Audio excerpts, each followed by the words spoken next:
tous, aujourd'hui nous allons parler des libertés individuelles et collectives. Donc on va commencer par les libertés individuelles.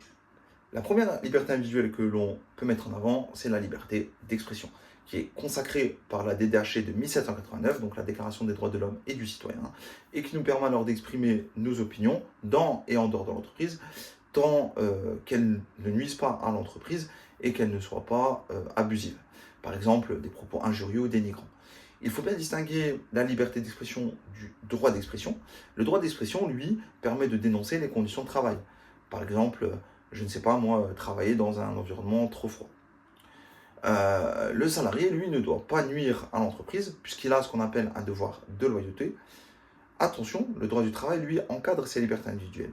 Et donc, dans le cas où le salarié faillit à ce devoir de loyauté, il risque d'engager sa responsabilité civile si il l'engage, en tout cas s'il porte préjudice après avoir quitté l'entreprise.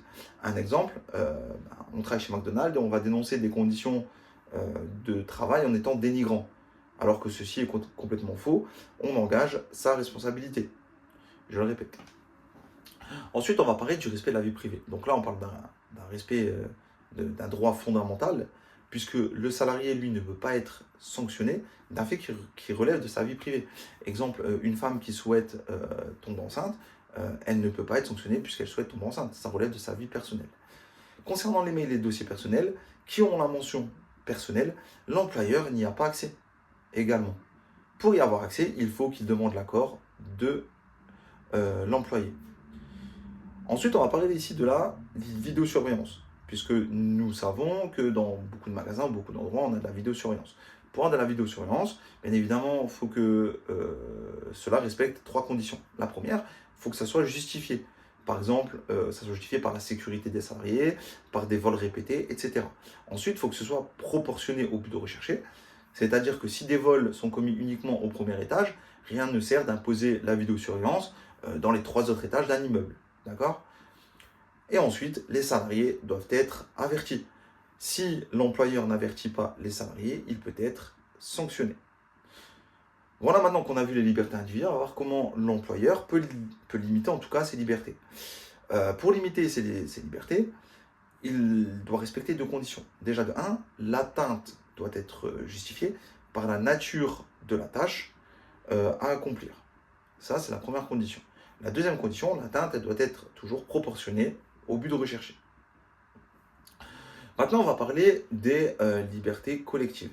Dans les libertés collectives, la première que l'on doit avoir, c'est le droit de grève. Le droit de grève, c'est un devoir constitutionnel. Et pour avoir le droit de grève, on doit respecter 3 conditions. La première condition, c'est un arrêt total du travail. La deuxième condition, c'est avoir des revendications professionnelles. Et troisième condition, il faut avoir une volonté commune des salariés. Si une des 3 conditions n'est pas atteinte, en tout cas, si elle n'est pas réunie, en tout cas, la grève est considérée comme illicite. Ensuite, lorsque l'on fait grève, il faut savoir que la grève en tout cas, ne rompt pas le contrat de travail, mais le suspend. C'est-à-dire que lorsqu'on fait grève, nous ne sommes pas rémunérés, mais nous faisons toujours partie de l'entreprise. Ensuite, on va parler du représentant des personnels. Donc, dans les représentants du personnel, les premières depuis quelques années, c'est ce qu'on appelle le CSE, d'accord ?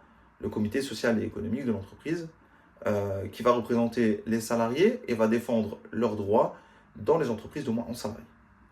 Dans celles de plus de 50 salariés, elles ont des missions élargies, comme par exemple des consultations, en tout cas des consultations par rapport aux décisions de l'entreprise.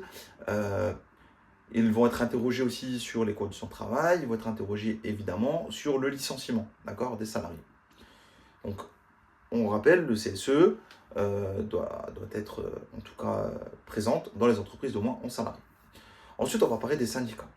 Les syndicats, eux, c'est des entités autonomes qui vont assurer la défense collective, d'accord ? Elles vont désigner ce qu'on appelle le ou les délégués syndicaux, qui va représenter le syndicat au sein de l'entreprise pour négocier avec l'employeur. La liberté syndicale, il faut savoir que c'est un droit protégé et une entrave à cette liberté syndicale est punie par la loi. De plus, l'employeur il ne peut pas prendre des décisions en fonction de votre appartenance à un syndicat qui pourrait s'avérer discriminatoire. Ça, c'est super important. Les syndicats sont faits pour protéger les salariés face aux possibles abus de l'employeur. Attention, c'est à ça que sert un syndicat. Donc voilà, je vous remercie beaucoup de m'avoir écouté. Passez une bonne journée. Au revoir.